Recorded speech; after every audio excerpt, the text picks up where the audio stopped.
खाटू श्याम मंदिर सीकर राजस्थान में स्थित है। खाटू श्याम का इतिहास बहुत प्राचीन है। आज से लगभग 1000 वर्ष पूर्व में इस मंदिर का निर्माण हुआ था। सीकर जिला मुख्यालय से 43 किलोमीटर दूर खाटू नामक गांव में बाबा खाटू श्याम का प्राचीन मंदिर है। इस मंदिर में भगवान श्री कृष्ण और बर्बरीक की पूजा होती है। खाटू श्याम में बर्बरीक का सिर है, जिसे बर्बरीक ने भगवान श्री कृष्ण के कहने पर दान कर दिया था। कलयुग में खाटू श्याम को श्री कृष्ण का अवतार माना जाता है। खाटू श्याम को हारे का सहारा कहा जाता है, क्योंकि जिसकी मनोकामना कहीं पूरी नहीं होती उसको श्याम बाबा पूरी करते हैं। इस वीडियो में हम आपको खाटू श्याम का इतिहास, कहानी, कथा और खाटू श्याम मंदिर कहाँ स्थित है, इसकी पूरी जानकारी देंगे। खाटू श्याम का इतिहास महाभारत काल से है। ये पांडुपुत्र भीम के पौत्र थे, जिनसे खुश होकर भगवान श्री कृष्ण ने इनको कलयुग में अपने नाम से पूजनीय होने का आशीर्वाद दिया था।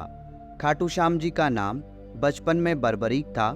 घर परिवार, माता पिता और गुरुजन सभी इनको बर्बरीक नाम से ही जानते थे। भगवान श्री कृष्ण ने इनको अपने घुंघरालू बालों की वजह से श्याम नाम दिया था। खाटू श्याम जी को श्याम बाबा, दीनों का नाथ, कलयुग का अवतार, शीश का दानी, खाटू वाला श्याम, हारे का सहारा, लकदातार, नील घोड़े का असवार, खाटू नरेश आदि नामों से भी जाना जाता है। खाटू श्याम को मोरवी नंदन भी कहा जाता है। खाटू श्याम जी की कहानी की शुरुआत मध्यकालीन महाभारत से शुरू होती है। बलवान भीम के पुत्र का नाम था घटोत्कच। घटोत्कच का विवाह दैत्य राजा मूर की पुत्री कामक कंटकटा, जिसे मौरवी के नाम से भी जाना जाता है, के साथ हुआ था। मौरवी और घटोत्कच ने एक पुत्र को जन्म दिया, जिसका नाम था बर्बरीक। बचपन से ही बर्बरीक ने अपनी माता मौरवी और भगवान श्री कृष्ण से युद्ध कला सीखी। बर्बरीक ने भगवान शिव की तपस्या की, जिससे प्रसन्न होकर शिव जी ने उन्हें 3 बाण दिए। ये 3 बाण उनको तीनों लोकों में विजय दिलवा सकते थे। यह वरदान पाकर बर्बरीक बहुत खुश हुए। बर्बरीक अपनी वीरता और शक्तियों के लिए जाने जाते हैं। महाभारत काल में जब कौरव और पांडवों के बीच युद्ध शुरू होने वाला था, तब बर्बरीक अपनी माता के पास गए और युद्ध देखने की स्वीकृति मांगी। इस पर उनकी माता ने उनसे पूछा कि तुम किसकी तरफ से युद्ध लड़ोगे। इस पर बर्बरीक ने जवाब दिया, जो हारेगा मैं उसकी तरफ से युद्ध लड़ूंगा। माता से आज्ञा मिलने के बाद बर्बरीक महाभारत का युद्ध देखने के लिए निकल पड़े। भगवान श्री कृष्ण यह सब देख रहे थे। श्री कृष्ण जानते थे कि यदि बर्बरीक को नहीं रोका गया तो युद्ध का परिणाम पलट देगा। रास्ते में जाते हुए बर्बरीक को श्री कृष्ण ने ब्राह्मण का रूप धारण करके रोका और पूछा, हे बालक, तुम अकेले यह 3 बाण लेकर कहाँ जा रहे हो? तब बर्बरीक ने जवाब दिया कि मैं महाभारत का युद्ध देखने जा रहा हूँ और इस युद्ध में जो हारेगा मैं उसका साथ दूंगा।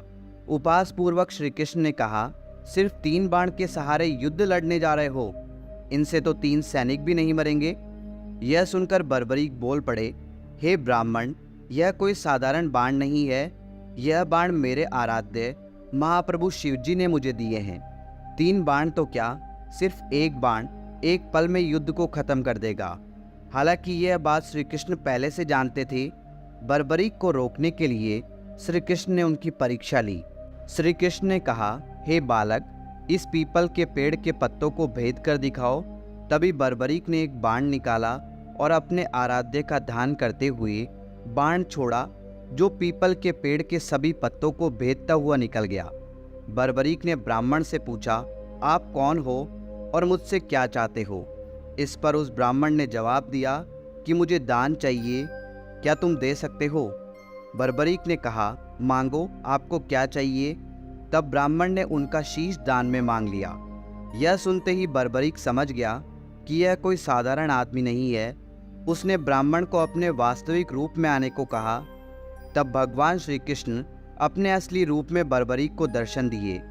अपने गुरु को सामने पाकर बर्बरीक धन्य हो गया।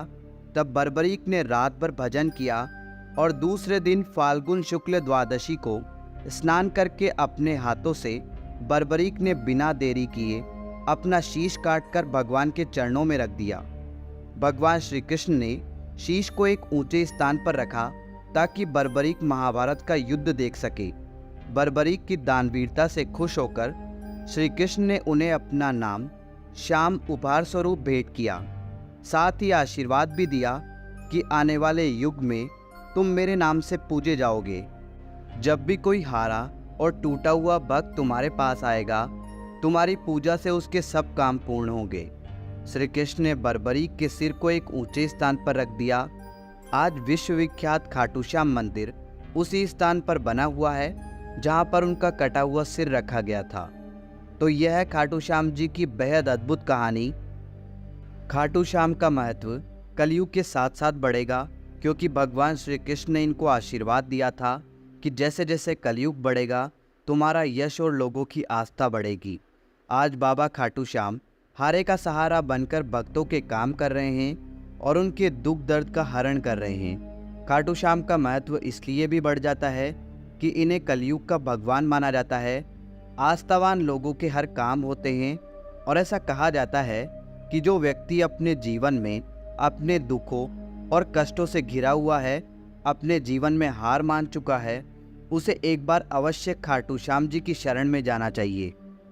तो दोस्तों, उम्मीद करते हैं बाबा खाटू श्याम का इतिहास और खाटू श्याम जी की कहानी आपको बहुत पसंद आई होगी। कमेंट बॉक्स में खाटू श्याम धणी की जय लिखकर कमेंट जरूर करें। धन्यवाद दोस्तों।